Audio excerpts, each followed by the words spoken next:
Vous savez, j'ai lu une fois quelque part que nos frères et sœurs chrétiens orthodoxes, ils avaient une salutation spéciale après Pâques.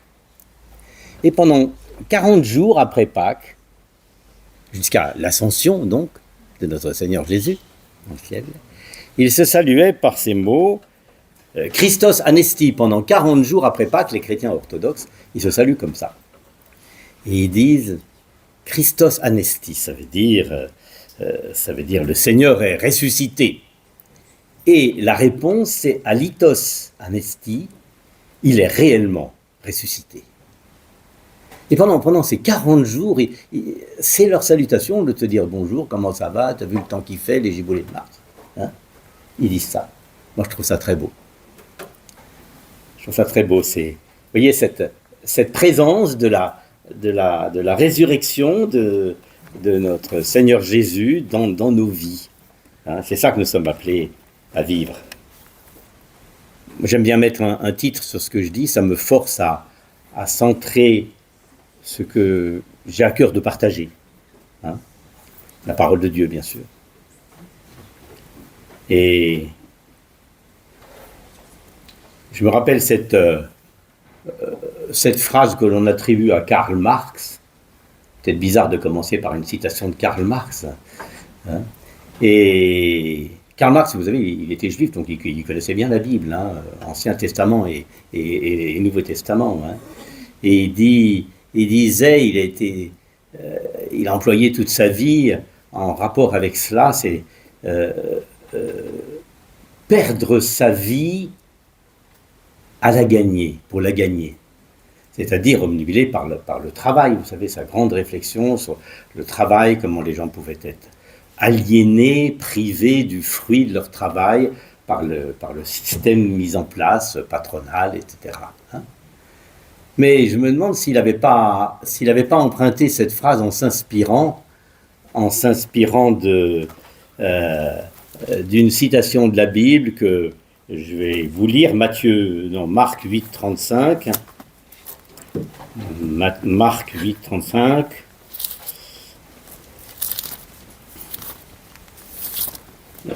On pourrait ouvrir d'ailleurs les 4 évangiles parce que ce texte-là, présenté un peu différemment, c'est le même dans les 4 évangiles. Alors on commence au verset 34. Hein. Jésus, il appelle la foule avec ses disciples, il leur dit « Mais quiconque veut venir après moi, qu'il se renonce soi-même, qu'il prenne sa croix et me suive. Car quiconque voudra sauver sa vie, la perdra. Et quiconque perdra sa propre vie, pour l'amour de moi, et la suite, vous la voyez, et de l'Évangile. Celui qui veut perdre sa propre vie, pour l'amour de moi et de l'Évangile, la sauvera. » Vous voyez là, en termes capitalistes, il y a un investissement à faire. Et cet investissement, c'est d'abord perdre quelque chose pour gagner. Alors ça pourrait être un titre pour aujourd'hui, hein. Mais vous verrez, on pourra peut-être donner d'autres titres à la fin. Hein. Perdre pour gagner. Lâcher prise pour avoir plus, pour avoir tout. Et j'ai envie qu'on regarde comment un croyant en Dieu, il y a très très longtemps, 3500, 3600, 3700, 3800, 3900 ans peut-être, comment un croyant a fait ça. Et la dernière fois que j'étais ici, j'avais commencé par l'autre bout de l'alphabet, c'était Zaché avec un Z. Donc cette fois-ci, on va aller de l'autre côté, on va aller vers Abraham. Il commence par un A et on va lire à partir, dans la Genèse au chapitre 11, on va lire à partir du verset 27 au verset 32, dans une première lecture.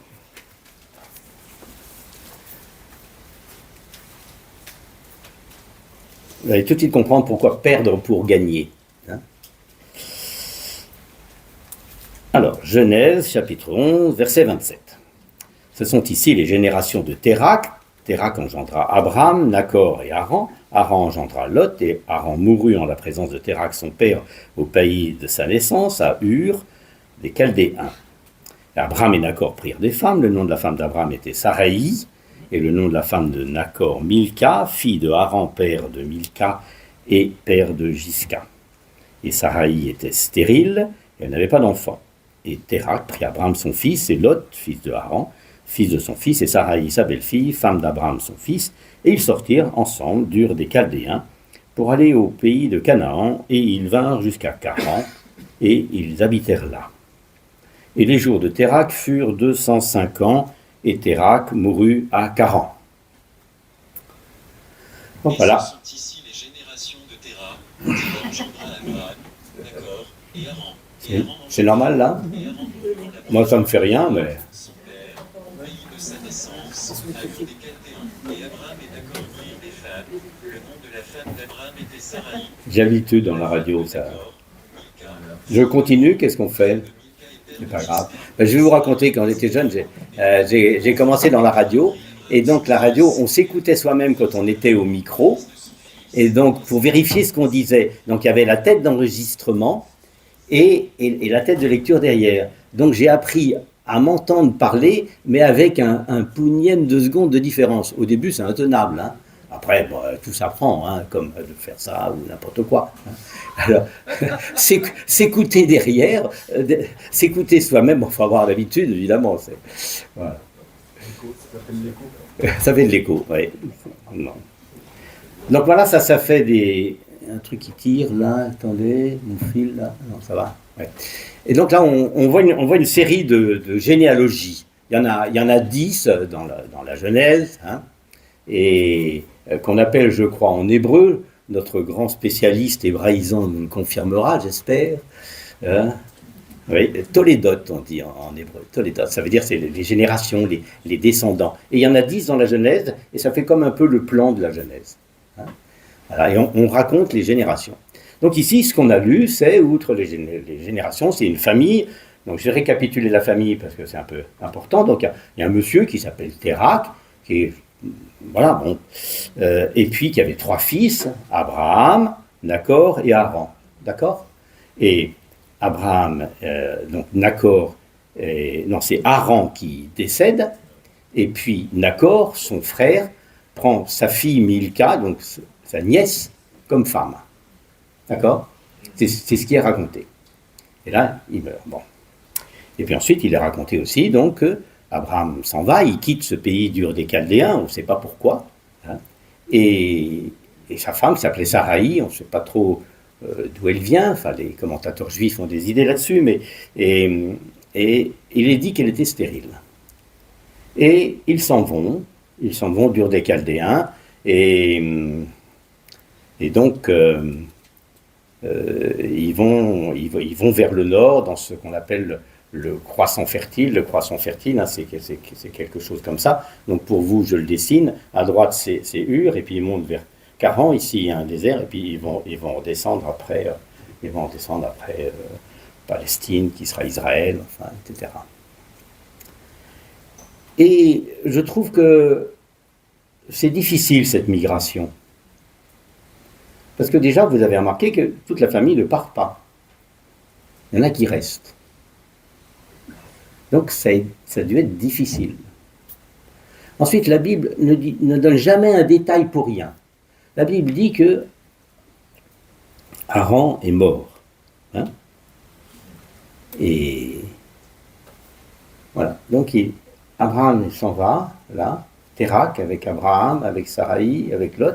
Ils s'en vont, puis il laisse un mort derrière eux. Il laisse un deuil. Pas simple, hein? Et la Bible note là tout de suite que Saraï n'avait pas d'enfant.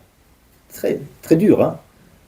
Surtout pour l'époque. Enfin, maintenant aussi, c'est difficile, hein, la maternité. Mais donc là, il y a une souffrance qui reste peut-être, et puis une souffrance qui l'emporte dans sa migration. Ben, dans nos vies, on a ça. On a des souffrances, des deuils, des choses difficiles. Alors, qu'on croit avoir réglé, et alors curieusement, le décès de ce hareng, et ils arrivent à un bled, enfin je ne sais pas comment ça s'appelle, c'était peut-être simplement une oasis, ils arrivent en Karan. Et en hébreu, c'est quasiment pareil, les mêmes lettres. C'est-à-dire que ce deuil qu'ils ont laissé derrière, ils le retrouvent là. D'accord? Et cette migration de Térak, et là, nouveau deuil, Térak meurt. À première vue, c'est pas une migration réussie, ça. Hein. D'ailleurs, être migrant, c'est pas simple. Hein. On est d'accord. Voilà le premier contexte. C'est pas très réjouissant, vous allez me dire, Richard. Ne vous inquiétez pas, il y a des belles choses. C'est pas très réjouissant. Et alors, après, Étienne, le martyr, le premier martyr, dans son discours, dans le livre des Actes, il note bien, quand il raconte tout ça, il raconte, j'ai dû noter ça quelque part, la référence, acte 9 peut-être, hein, et il raconte que, après que Térak fut mort, Abraham repartit. D'accord? Et si nous lisons Josué, chapitre 24, Lévitique, Deutéronome, Josué, chapitre 24, vous allez voir quelque chose de très intéressant. Josué, chapitre 24, verset 2, Josué dit à tout le peuple, « Ainsi dit l'Éternel, le Dieu d'Israël, vos pères, Térak, père d'Abraham et père de Nacor, ont habité anciennement au-delà du fleuve, ils ont servi d'autres dieux, et je prie, et pas du verbe prier, du verbe prendre, je prie votre père Abraham d'au-delà du fleuve, et je le fis aller par tout le pays de Canaan, et je multipliai sa semence, je lui donnai, etc., etc. » D'accord? Donc, voilà. Ils ont servi d'autres dieux. Donc, Ur, c'était un endroit où il y avait des faux dieux. Pas le vrai Dieu. Ça, c'est l'histoire apparente, l'histoire de cette transhumance, on peut dire. Mais la véritable histoire va commencer maintenant. La véritable histoire commence lorsque Dieu parle. Genèse 12, verset 1er. Et l'Éternel avait dit à Abraham, « Va-t'en de ton pays, de ta parenté, de la maison de ton père. » Donc, va-t'en de ton pays, de ta parenté, de la maison de ton père, dans le pays que je te montrerai. Et je te ferai devenir une grande nation, je vais lire jusqu'au verset 8, hein. Je te ferai devenir une grande nation, je te bénirai, je rendrai ton nom grand, tu seras une bénédiction, je bénirai ceux qui te béniront, je maudirai ceux qui te maudiront, et en toi seront bénies toutes les familles de la terre. Et Abraham s'en alla comme l'Éternel lui avait dit. Et Abraham s'en alla comme l'Éternel lui avait dit. Et Lot s'en alla avec lui. Et Abraham était âgé de 75 ans lorsqu'il sortit de Charan. Et Abraham prit Sarai, sa femme, et Lot, fils de son frère, et tous leurs biens qu'ils avaient amassés, et les âmes qu'ils avaient acquises à Charan. Et ils sortirent pour aller au pays de Canaan. Ils entrèrent au pays de Canaan, et Abraham passa au travers du pays jusqu'au lieu de Sichem, jusqu'aux chênes de Morée. Et le Cananéen était alors dans le pays, et l'Éternel apparut à Abraham et lui dit, « Je donnerai ce pays à ta semence. » Et Abraham bâtit là un autel à l'Éternel qui lui était apparu. Et puis là, il se transporta vers la montagne à l'orient de Béthel, tendit sa tente, et on Béthel à l'occident et Haï à l'orient, donc c'est bien précis, et il bâtit là un autel à l'Éternel et invoqua le nom de l'Éternel. Deuxième phase de la migration. Et on voit que la véritable histoire, c'est Dieu qui avait parlé à Abraham. Alors qu'on a lu avant que ça racontait que c'est Térak qui prie, etc., etc. Mais Josué s'est pas trompé dans ce qu'il raconte. Hein. Ça veut dire que moi j'imagine les choses, le texte ne nous le dit pas, mais lorsque Dieu lui avait parlé, je ne sais pas comment Dieu lui avait parlé, hein, lorsque Dieu lui avait parlé, puis il a dû en parler à son père, c'est normal, à sa famille, et son père lui a dit, mais qu'est-ce que c'est que cette histoire? Mais attends, il t'appelle toi à quitter ton pays, ta famille, là, toutes tes occupations, tout ce que tu fais là, à nous quitter, nous, le reste de la famille, et puis moi je ne vais pas partir avec. Mais qu'est-ce que c'est ça? À mon avis, il a dû y avoir des palabres sous les étoiles, là, hein, c'est pas possible autrement. Hein. Et à la fin, eh ben, ils sont partis ensemble, comme on a vu avec Térak. Et donc, Abraham a fait ce que Dieu a dit, mais pas complètement. D'accord? Dieu lui avait dit, tu quitteras ta parenté. Ben, il est parti avec son père. Et ça c'est un peu nos vies de chrétiens. On écoute ce que Dieu dit, mais parfois, on accommode. Hein? On ne fait pas tout à fait.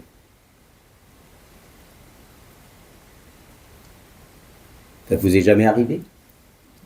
On s'en aperçoit après, bien sûr. Sur le moment, on le sait bien, on trichote un peu, enfin, voilà. Et puis, il faut que Dieu intervienne. Et là, c'est la séparation, c'est la mort de Térak.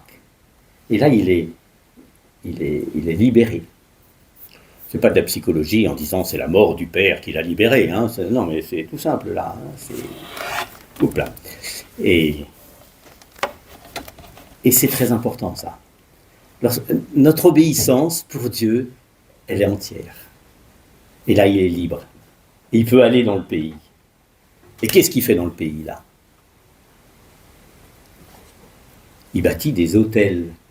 Des hôtels, c'est quoi? C'est pas c'est pas des Formule 1 ou des hôtels 4 étoiles ou 5 étoiles, non, c'est des hôtels pour adorer Dieu. On est d'accord? Certainement avec des pierres taillées ou pas taillées, probablement pas taillées. Hein. Et là, il adore Dieu. Et il plante sa tente. C'est pour ça qu'on dit parfois que la vie d'Abraham, c'est sa tente et son hôtel. C'est-à-dire, il est sur la terre, là, il vit. En attendant, sur la terre, bien sûr, il a des choses à faire, mais il pense à adorer Dieu, hein, à être pour Dieu. Ça, c'est la vie d'Abraham. Donc, il arrive dans le pays. Donc, maintenant, on trouve que c'est bien. Tout va bien.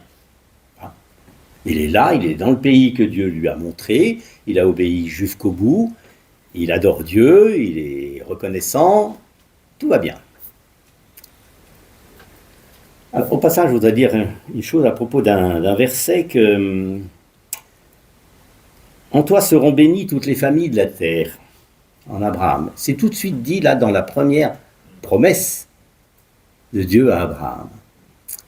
Et puis hier, on était chez Patrick et Sophie, et puis il y avait Sophie, et bon, je me mets tout près d'elle parce qu'elle ne parle pas très fort, puis moi je suis un peu dur d'oreille. Alors j'ai dit, mais Sophie, je fais un petit quiz, vous savez, j'aime bien poser des questions, mais bon, je ne le fais pas toujours. Et j'ai dit, Sophie, si je te dis, mais je dis ça hein, sans plus, Sophie, si je te dis Abraham, qu'est-ce que tu me dis? Oh, la réponse c'est venu rapide. Elle m'a dit, mais c'est un homme formidable, parce que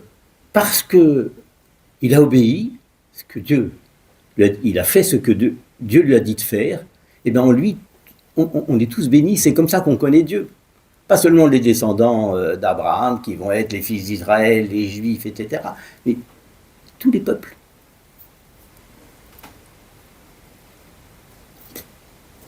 C'est fort, hein? Voyez comment un acte d'un homme, d'une femme, hein, une obéissance, on ne sait pas les conséquences que ça peut avoir universel depuis 3900 ans, là, depuis je ne sais pas combien de temps il vivait, Abraham, et à venir en plus. Hein. Vous vous rendez compte un petit peu? On ne sait pas ce que ça fait. Et ça, c'est très chouette. Alors, on a vu cette migration. On a vu cette migration qui se fait dans le deuil, quelque part. Dans la séparation. Le deuil, c'est la séparation. C'est des choses difficiles. D'accord? Et puis il arrive là dans le pays, tout va bien. Voilà, tout va bien, tout va bien.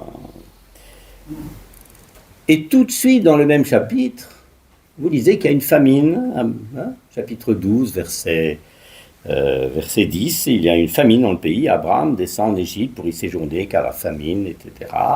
Bon, je vais lire le texte parce que c'est plus important que ce que j'ai dit. Et il arriva verset 11, il était prêt d'entrer en Égypte, qui dit à Sarai, sa femme, voici, je sais que tu es une femme belle de visage, il arrivera que lorsque les Égyptiens te verront, ils diront, c'est sa femme, ils me tueront et te laisseront vivre. Dis, je te prie que tu es ma sœur, afin qu'il m'arrive du bien en considération de toi et que mon âme vive à cause de toi.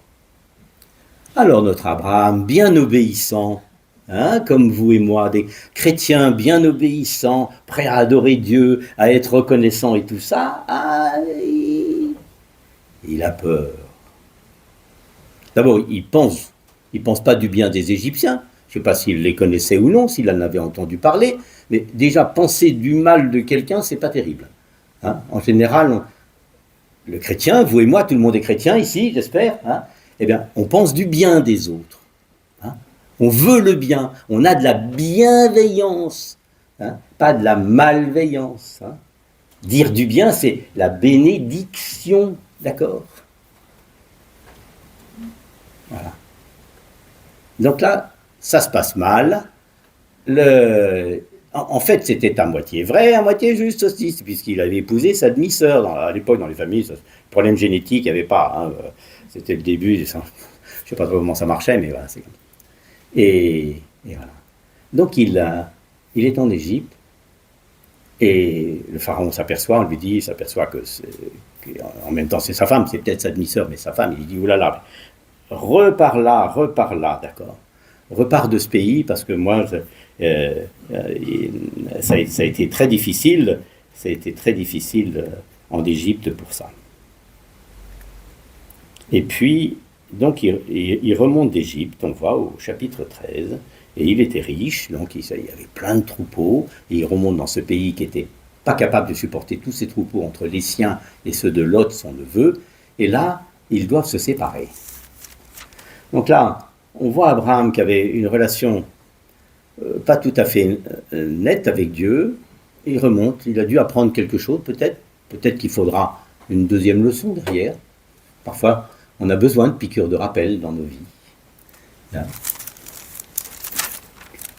Et puis, il dit, nos troupeaux sont trop nombreux, les bergers se disputent, il n'y a pas assez de puits. Allez hop, choisis.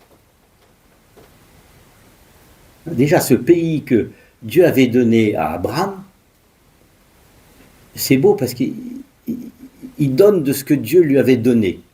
Il dit, mais choisis le pays. Et puis Lot, on trouve ça toujours au chapitre 13, et Lot choisit pour lui la plaine du Jourdain, qui était à l'époque toute arrosée, toute belle, toute fertile, etc. Et il s'installe là. Et après, verset 14, et l'Éternel dit à Abraham, après que Lot se fut séparé de lui, lève tes yeux et regarde du lieu où tu es, vers le nord, vers le midi, vers l'orient, vers l'occident. Tout le pays que tu vois, je te le donnerai à ta semence pour toujours, etc. Et en sorte que si quelqu'un peut compter la poussière de la terre, ta semence sera comptée. Lève-toi, promène-toi dans le pays en long et en large, car je te le donnerai. Et Abraham leva ses tentes et vint et habita auprès des chênes de Mamré qui sont à Hébron, et il bâtit là un autel à l'Éternel. Et alors, lorsque vous lisez le texte, on voit que c'est au verset 10. Lot lève ses yeux et vit toute la plaine du Jourdain, etc. Donc c'est lui qui regarde, qui choisit. Et Abraham, il n'a pas choisi, il a laissé Lot. Il a pris, donc Lot a pris là où ils étaient, grosso modo, c'était à l'est, à l'orient. Hein, bon. Et après, c'est Dieu qui dit à Abraham, lève tes yeux. Voilà ce que moi, j'ai choisi pour toi. Ah, apparemment, c'est un peu dénudé, hein, comme vous êtes dans ces coins-là, c'est rocailleux, etc. C'est pas comme les plaines du Jourdain, arrosées, Jéricho, les palmiers et tout ça. Et Dieu, il a des projets pour nous qui apparemment sont compliqués, on dirait maintenant. Parce que l'adjectif est à la mode depuis une dizaine d'années, que c'est difficile, que c'est compliqué. Mais méfions-nous des choses faciles. Lot a choisi la facilité et ça s'est mal terminé. Alors, arrivé à la fin de ces chapitres 12 et 13, je voudrais dire encore quelque chose qui pour moi est très important. En lisant des commentaires, j'ai pas découvert ça tout seul, hein, que lorsque Dieu dit à Abraham au chapitre 12, va-t'en de ton pays, il emploie en hébreu, je regarde Jean-Louis, hein, L'Er Léra. Voilà, l'Er Léra. Donc tu me corrigeras si je dis des bêtises. Alors, l'erlera, ça veut dire, c'est une expression un peu double, qui veut dire va vraiment, ou va pour toi-même, va vers toi-même. Hein, c'est très beau ça. C'est une expression qui est employée peut-être 20 fois, 30 fois dans l'Ancien Testament, avec d'autres verbes. Sors pour toi-même, assieds-toi pour toi-même. C'est même dit à une femme bien particulière, la femme du Cantique des Cantiques, au chapitre 2. Vous voyez, c'est pas dit qu'à un homme, hein, il y a pas de, la parité est bien là. Hein, bon, voilà. Va pour toi-même. C'est-à-dire, lorsque Dieu nous appelle, notre obéissance, c'est pour moi-même, c'est pour mon épanouissement, que j'apprenne à me connaître sur les chemins où Dieu m'emmène. Et l'Épître aux Hébreux nous dit « Et Abraham partit, ne sachant où il allait ». Dieu lui avait dit bah, « Tu vas aller par là », mais c'est-à-dire qu'il ne connaissait pas le pays, quoi. Il devait bien connaître un peu par les caravanes, ça parlait, mais il ne connaissait pas le pays. Donc c'était l'inconnu. Et nos vies, là. Tu vois, il y a des jeunes parmi nous, mais il y a quand même des gens à cheveux blancs un petit peu, là, hein, y compris l'orateur. Hein. Est-ce que, quand on fait un flashback, est-ce que nos vies ressemblent à ce qu'on avait imaginé quand on était jeune? En tout cas, pas la mienne. Hein, pas du tout. Dieu, il nous emmène sur des chemins pour lui, pour qu'on apprenne à le connaître, lui, et à nous connaître nous-mêmes. C'est ça. En fait, c'est ça la vie. C'est apprendre à se connaître. À connaître ses limites aussi. Hein? Alors, à propos de limites, je regarde l'heure. Bon. Voilà. Et puis, il y a quelque chose de très beau au chapitre 14, je vais vous raconter. Et je vais parler en code, je vais dire Melchisédek. Bon, pour ceux qui savent, c'est très bien, pour ceux qui ne savent pas, je vais raconter, et puis ça me fera du bien de le raconter. Alors là, Lot qui était installé dans ces plaines-là, bon, il y a des rois qui font une bataille, il est parti, il est fait prisonnier, on rapporte ça à Abraham, et donc Abraham, il envoie tout de suite des hommes, plus de 300 hommes, tout de suite pour délivrer Lot, et ils reviennent avec Lot délivré, et le roi de Sodome.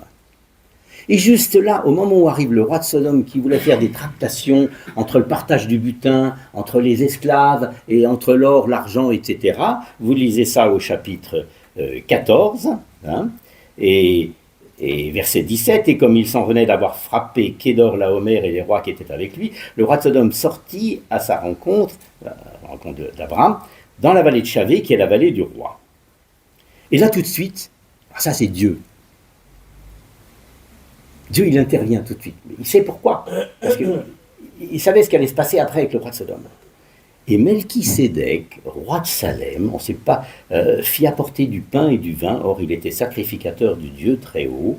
Et il bénit Abraham. Il dit « Béni soit Abraham de par le Dieu très haut, possesseur des cieux et de la terre. Et béni soit le Dieu très haut qui a livré tes ennemis entre tes mains. » Et Abraham lui donna la dîme de tout. Et le roi de Sodome dit à Abraham, donne-moi les personnes, etc., etc. On voit la négo entre les vainqueurs qui arrivent. Mais entre les deux, Dieu avait rendu une visite à Abraham. D'accord. Dans cette personne qu'on ne connaît pas bien, il en est très peu parlé, ce Melchisédek, hein, on le sait dans l'Ancien Testament.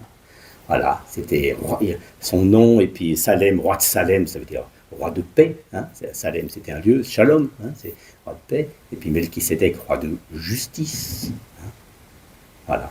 Et l'Épître aux Hébreux, après, si vous voulez savoir des choses, et si vous n'êtes pas paresseux, parce que l'auteur d'Épître aux Hébreux, il écrit « Je voulais vous parler un peu plus de Melchisédek, mais comme vous êtes devenu paresseux, c'est compliqué de vous expliquer tout ça, parce que vous ne voulez pas mastiquer de la bonne viande, hein, et vous voulez toujours du lait à boire. Hein. » Il dit ça, hein, l'auteur d'Épître aux Hébreux. Hein. Il vous envoie ça gentiment, et pas une fois, 2 fois, il le dit.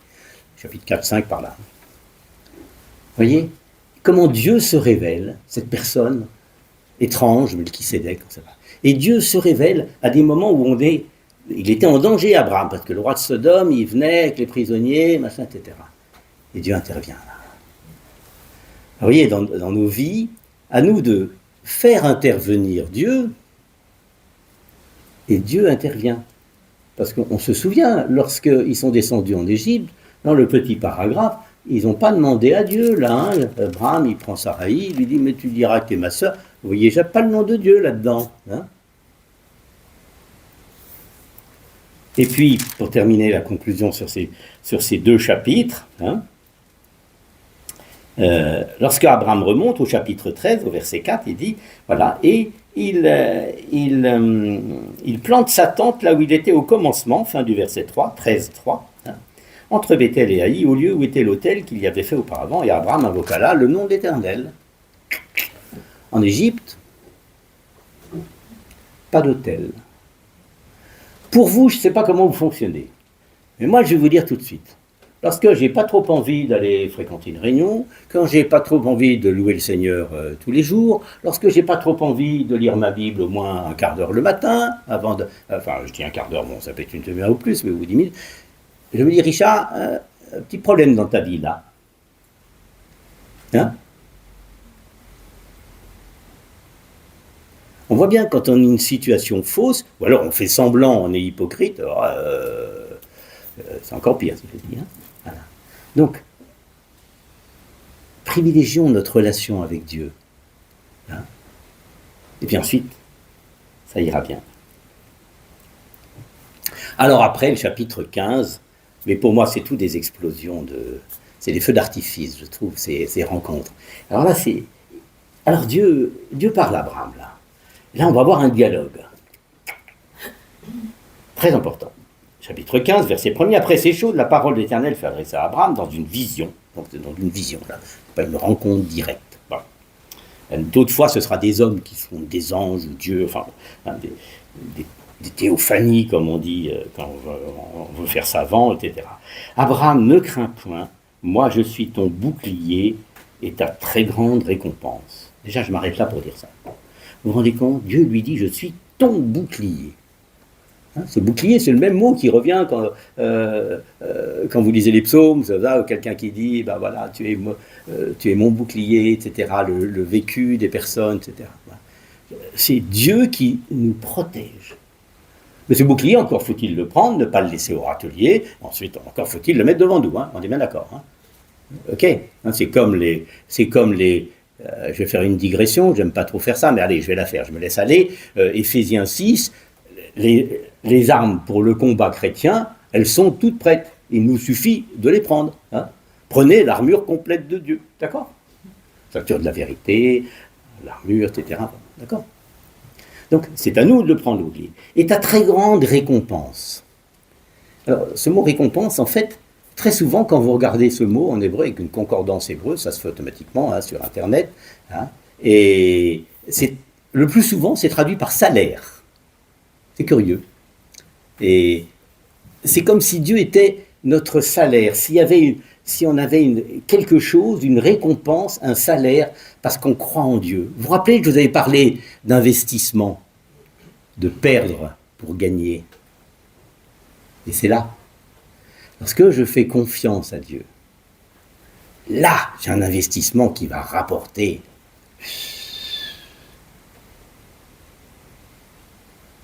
C'est ça que ça veut dire. Et alors Abraham, il n'est pas fou, hein, tout de suite, il est à la négociation. Hein. Tout de suite, il dit, « Ouh là là, mais lui, il avait une idée bien, bien précise dans la tête, hein, son idée précise. Et Abraham dit, « Seigneur éternel, verset 2, chapitre 15, « L'Éternel, que me donneras-tu? Je me vais sans enfant, et l'héritier de ma maison, c'est Eliezer de Damas. » Et Abraham dit, « Mais voici, tu ne m'as pas donné de postérité, voici celui qui est né dans ma maison, c'est mon héritier, c'est-à-dire mon serviteur, en quelque sorte. Hein. Et voici la parole éternelle vint à lui, disant, « Celui-ci ne sera pas ton héritier, mais celui qui sortira de tes entrailles, lui, sera ton héritier. » Il le confirme. Bon. Regarde dehors, regarde si tu peux compter les étoiles. Je m'arrête là pour l'instant. N'ayons pas peur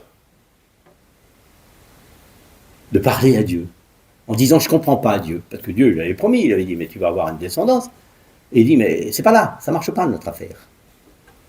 N'ayons pas peur de parler à Dieu.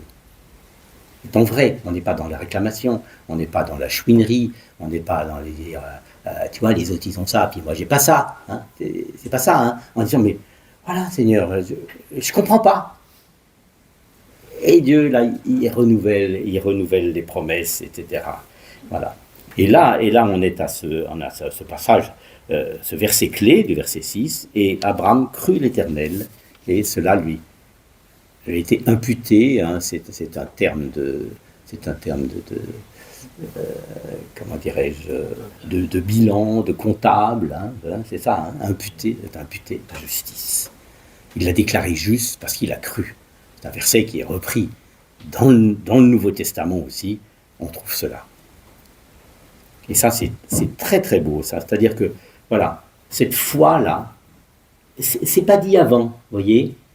C'est dit, là on est seulement au chapitre 15, il y a déjà eu 3 chapitres où il s'est passé des choses, on a vu, ça ne veut pas dire qu'il ne croyait pas Dieu, qu'il n'avait pas fait confiance en Dieu, mais il a avancé, bon, il a marché un peu à droite, un peu à gauche, et là, et l'Éternel, il voit qu'il veut être vrai, vous voyez, lorsqu'il était avec Lot et tout ça, et là, Abraham, il croit Dieu.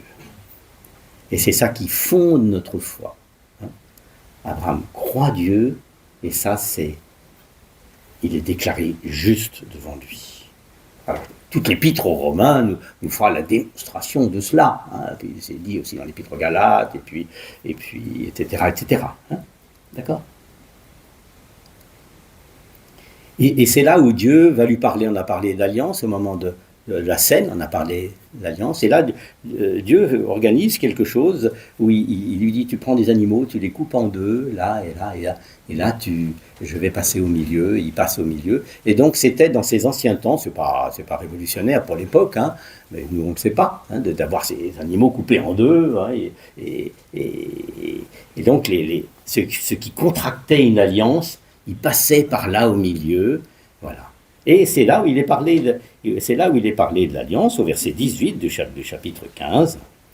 En ce jour-là, l'Éternel fit une alliance avec Abraham, disant, etc., etc. C'est une alliance unilatérale. Dieu s'engage là, hein, c'est les promesses de Dieu.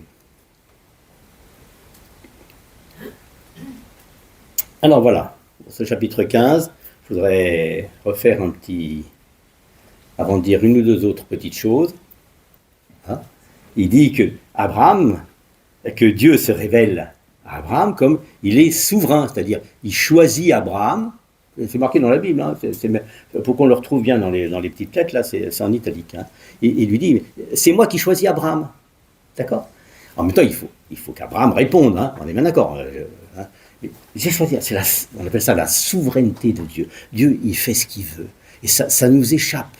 Il y a des choses difficiles dans la vie. On a parlé de deuil, on a parlé de maladie. Nous, on est chez Patrick et Sophie. Ça nous échappe, ces trucs. Ah, ce qui se passe, la maladie, des choses comme ça. Hein. Dieu est souverain. C'est pour notre bien, etc. Et puis Dieu nous appelle. On l'a lu. À nous de répondre oui ou non, etc. Dieu fait des promesses. Et ensuite, je découvre ce Dieu-là. Et on a vu Abraham avec des autels. C'est-à-dire, là où il peut rendre grâce à Dieu et offrir des holocaustes. À propos d'holocauste, d'ailleurs, tiens, tout à l'heure au moment de la scène, tu as dit aussi, Éric t'a dit, je monte vers mon Père et votre Père. D'accord ? Et vers mon Dieu et votre Dieu.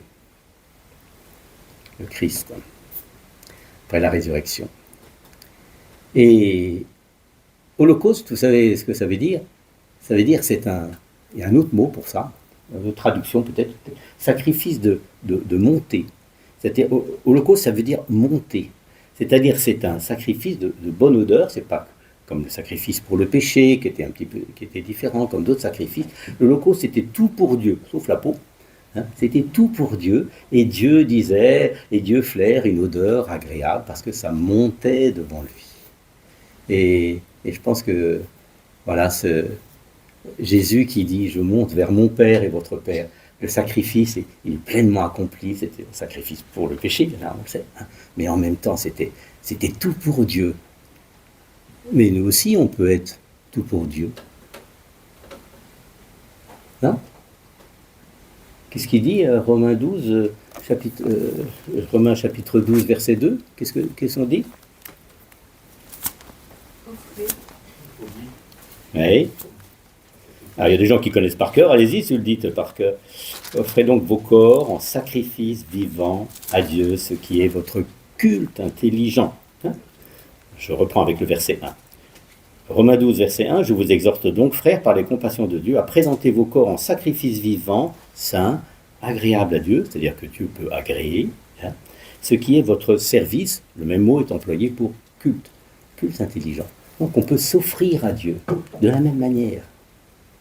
Hein, en sacrifice vivant, l'apôtre Paul là est peut-être un jeu de mots, hein, sacrifice, normalement, c'est la mort, hein, sacrifice vivant. Vous savez comment l'Ancien Testament et le Nouveau Testament appellent Abraham? Ésaïe 41, verset 8. Comment il l'appelle? Abraham, mon ami. Je vais vérifier que la référence, que je ne vous dise pas de bêtises. Voilà, j'ai choisi semant Abraham, mon ami. Passage. Et puis, c'est redit, j'ai noté sur mon petit papier, dans Jacques, au chapitre 2, verset 23, et puis, voilà. Donc, c'est juste ça. Est-ce qu'il n'y a que Abraham qui peut être l'ami de Dieu? Est-ce que nous, on peut être amis de Dieu aussi ou non? Oui, qu'est-ce qu'il dit Jésus? Jean 15, verset 15 peut-être, hein? Je vous ai appelé amis parce que je vous ai fait connaître tout ce que j'ai appris de mon Père. Donc on sait comment faire pour être ami de Dieu. Et Abraham, son ami, il avait quitté, il avait fait ce que Dieu lui avait dit. Et on voit bien que la foi chrétienne, c'est obéir au commandement de Dieu et avancer comme ça. Alors, je vais juste lire maintenant, et puis je m'arrêterai là.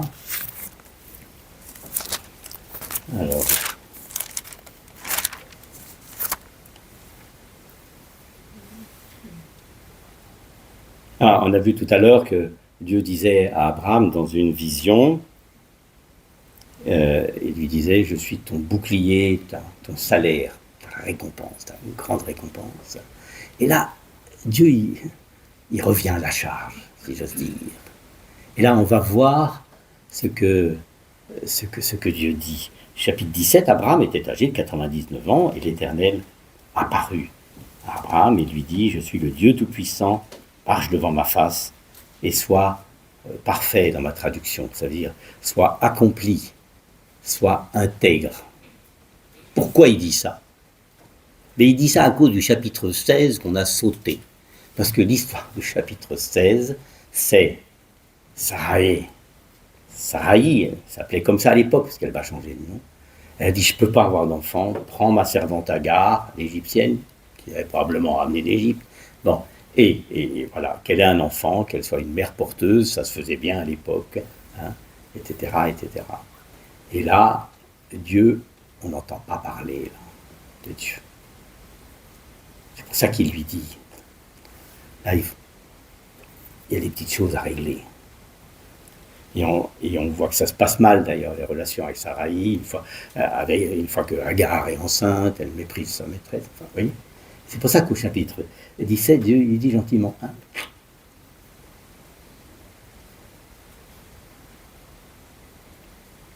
c'est ça nos vies de chrétiens.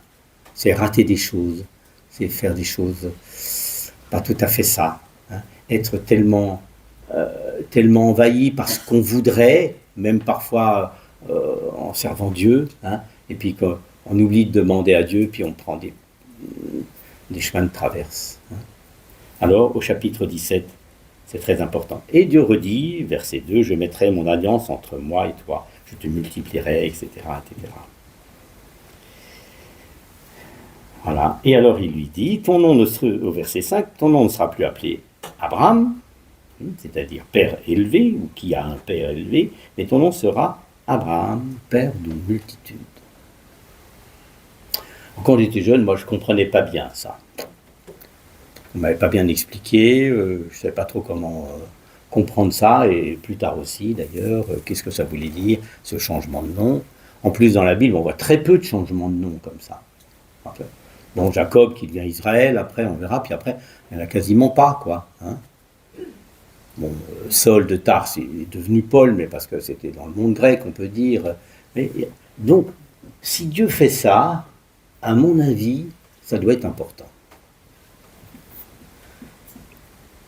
Donc, au lieu de dire, ton père, c'était quelqu'un de très important, il a quitté son père, maintenant, il faut que tu t'affirmes autrement. Avec ma promesse, père d'une multitude. Vous avez compris? Entre Abraham et Abraham. Et alors, qu'est-ce que j'ai découvert avec un commentateur juif? C'est que la lettre que l'on ajoute, écoutez bien ça, la lettre que l'on ajoute en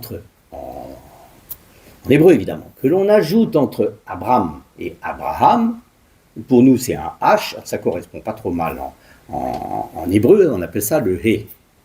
Le He, c'est la 5e lettre de l'alphabet hébreu qui a 22 lettres. Hein. C'est le He. Et ce He, il est dans le nom de Dieu.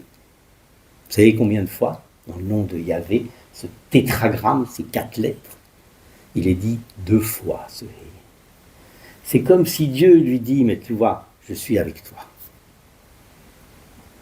Je suis avec toi. Non seulement je suis avec toi, mais je suis dans vraiment qui tu es, ton nom. Le Nouveau Testament dira que nos corps sont l'habitation de l'Esprit de Dieu. Hein. Vous voyez, c'est la même chose, il faut présenter autrement. Hein. C'est ça. Voilà. Abraham, les promesses. Et chaque fois que Abraham, maintenant il était reconnu comme Abraham, le nom c'est la personne, et c'est l'homme des promesses de Dieu, c'est l'homme qui a quitté les choses. Est-ce qu'on se souvient de ça? C'est magnifique. Hein. Abraham.